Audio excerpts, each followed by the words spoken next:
Alors Jean-Claude Rosello, pour l'association L'Orgue Ensemble, nous allons faire passer donc un reportage sur ton association. Alors il m'a été donné la joie, le plaisir de pouvoir jouer avec ton association cet été, et c'est là que j'ai découvert quelque chose d'important, quelque chose de passionnant. Mais je voudrais que tu nous expliques qu'est-ce que c'est VHL en fait, historiquement, numériquement si je puis dire, le nombre de personnes, les activités, les spectacles. Est-ce que tu peux nous raconter, dis-nous ce qu'est VHL, à commencer par son histoire. On va commencer par le début, bien évidemment. Tout est parti il y a, je dirais, 8 ans maintenant, en 2001 exactement. Une manifestation qui avait été organisée par la Gaudin Saint-Languaise sur la route médiévale, sur la vieille route médiévale. Et nous étions à l'époque un petit groupe de passionnés d'histoire et de théâtre, une quinzaine environ. Et on a rencontré donc ces gens-là, aimables, et nous avons décidé donc de créer des tableaux animés le long de cette route.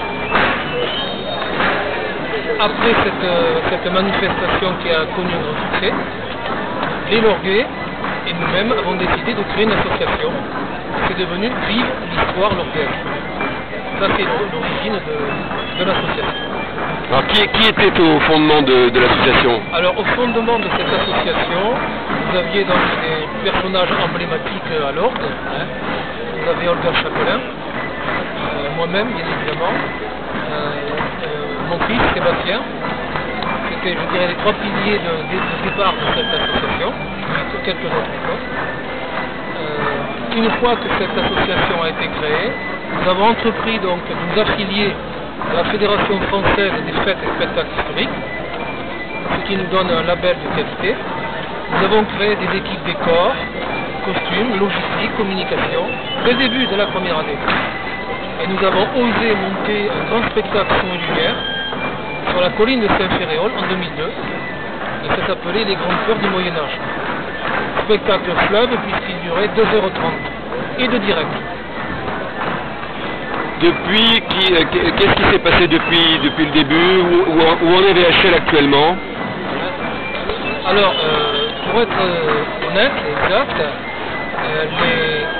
les 4 premières années donc, de VHL ont connu 2 présidences différentes.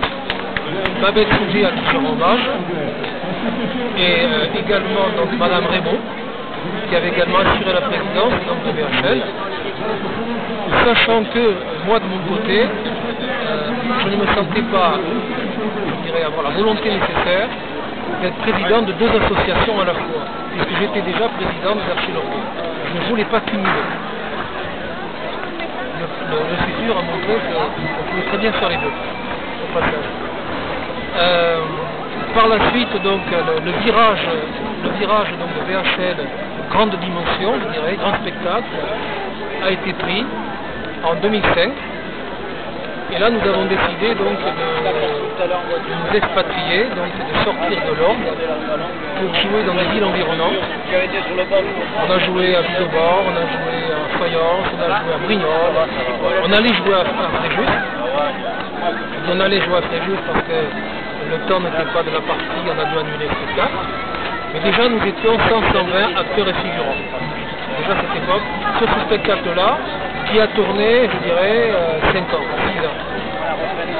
Alors la spécificité de VHL, c'est que nous avons une équipe d'historiens dont la mission particulière est de rechercher des événements, des personnages, des lieux, de l'Orgue et des environs, bien sûr, qui ont marqué l'histoire locale et provençale. Avec cette matière première, notre équipe de scénaristes se met en chantier. Et nous, un an ou deux, donc, on est capable de présenter un scénario qui tient la route. Ensuite, nous faisons un casting, on recrute, et c'est la grande aventure des répétitions et du travail des costumières et du travail des décorateurs. Et en général, ça dure aussi 2 années. Alors pour le dernier spectacle, donc 1789 la trahison, est-ce que tu peux nous dire qu'est-ce qui s'est passé, combien d'équipes, combien de travail, le budget, est-ce que tu peux nous donner quelques renseignements? Je dirais sur un plan budgétaire on va commencer par le financier.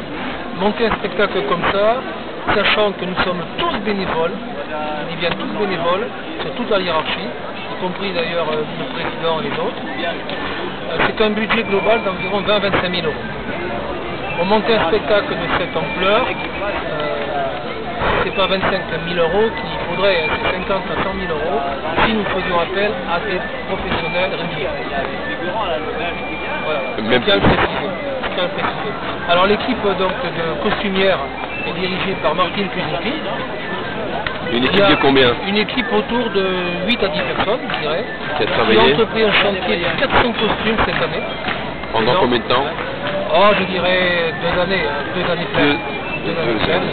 Elles se réunissent donc au Blatt, je remercie au passage, pour nous accueillir dans leurs locaux. Elles se réunissent une fois par semaine. Sans compter qu'elles font aussi du travail à la maison. L'équipe décorateur, elle est toute structurée ici. Nous avons eu des équipes pour la peinture, pour les toiles. On a eu des équipes pour les ateliers bois. Et au total, il faut compter 15 à 20 personnes sur cet atelier-là. Ensuite, on a la communication donc, qui nous prend également pas mal de temps. Je dirais que nous sommes 3 à 4 personnes sur la communication. Donc Pascal s'occupe du site internet, des sites internet. Et Sébastien, bien sûr, couvre toute la partie direction artistique, combat. Il s'occupe également des fontaines et de la fabrication des armes. Donc un très beau chantier. Et quant à l'équipe de mise en scène, elle est constituée donc de 3 personnes, Nadia Guélec, Sébastien et moi-même. Voilà, je ne sais pas si j'ai répondu. D'accord. Alors, donc le dernier spectacle a été donné à l'orgue exclusivement cet été, donc 18, 19, 20 juillet. Ça a été tu peux nous en parler en termes de spectateurs, de réussite? En termes de spectateurs, il faut compter environ 1500 à 1700 personnes qui sont venues donc sur les 3 soirs. Grâce d'ailleurs à la billetterie qui a été assurée bien sûr par nos adhérents, les soirs du spectacle, mais également, je les remercie, les offices de tourisme de la CAD qui ont vendu donc pas mal de nos billets. On est également affilié à France Billets qui couvre donc les grandes chaînes de distribution. On est affilié aussi à Ticketnet qui couvre également les autres chaînes concurrentes que je citerai pas ici bien évidemment. Alors, y a-t-il une suite à ce spectacle? La suite à ce spectacle, ça va être certainement 1789, la trahison, l'année prochaine et dans les années qui suivent, sur bien sûr un autre lieu que l'orgue. Ça pourra peut-être être à l'orgue d'ailleurs, si effectivement il y a une forte demande, c'est qu'on croit percevoir d'ailleurs. Mais ce qu'il faut savoir, c'est que nous avons besoin donc de gradins, nous avons besoin de tribunes pour jouer ce spectacle-là. Et pour la rentabilité donc, du spectacle, il faut quand même savoir qu'on a une régie qui elle donc n'est pas gratuite. Et il me faut 300 à 400 spectateurs pour chaque spectacle donc, pour rentabiliser l'opération. Voilà.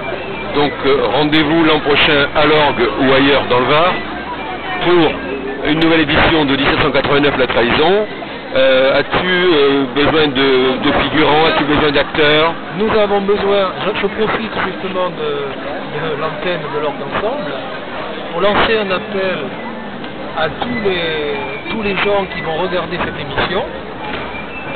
Nous avons besoin d'acteurs, nous avons besoin de figurants, nous avons besoin de couturières, nous avons besoin de gens pour les décors, nous avons besoin de gens pour la communication, nous avons besoin de gens pour, je dirais, tous les différents domaines dans lesquels VHL excelle. Donc bienvenue à tous ceux qui veulent participer à une association de création et de diffusion de spectacles historiques. On mettra sur le site tous les renseignements pour que les gens puissent trouver le site de VHL, l'adresse internet, ton adresse email et vos coordonnées, les coordonnées du siège social. Je peux ajouter une petite précision. Voilà, dernière information. Donc nous allons redémarrer des ateliers théâtre courant octobre 2009. Atelier théâtre bien sûr ouvert aux adhérents et aux nouveaux qui voudraient bien... Pour quels âges? Eh bien, ça c'est une très bonne question. Dans VHL, nous avons des gens depuis l'âge de 5 ans jusqu'à plus de 80 ans. Et des gens qui n'ont jamais fait de théâtre, donc se révèlent des talents cachés. Donc c'est encore mieux que Tintin qui se prévalait pour 7 à 77 ans. Voilà, tout à fait. Jean-Claude Rézolo. C'est mieux que Tintin. Jean-Claude Rézolo, merci pour l'orgue ensemble. À très bientôt et au revoir.